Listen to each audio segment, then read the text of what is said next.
Chapter 3. Circumstances which mitigate criminal liability. Article 13. Mitigating circumstances. The following are mitigating circumstances. 1. Those mentioned in the preceding chapter, when all the requisites necessary to justify the act, or to exempt from criminal liability, in the respective cases, are not attendant. 2. That the offender is under 18 years of age, or over 70 years. In the case of the minor, he shall be proceeded against, in accordance with the provisions of Article 80. 3. That the offender had no intention to commit so grave a wrong as that committed. 4.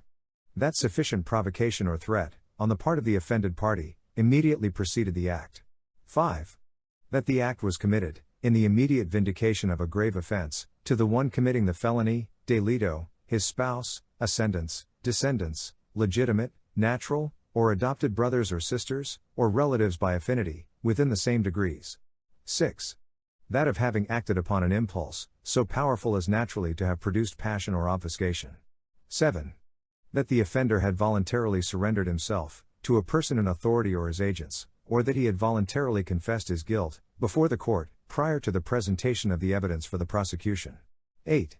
That the offender is deaf and dumb, blind, or otherwise suffering some physical defect, which thus restricts his means of action, defense, or communication with his fellow beings. 9. Such illness of the offender, as would diminish the exercise of the willpower of the offender, without however depriving him of consciousness of his acts. 10. And, finally, any other circumstance of a similar nature, and analogous to those above mentioned.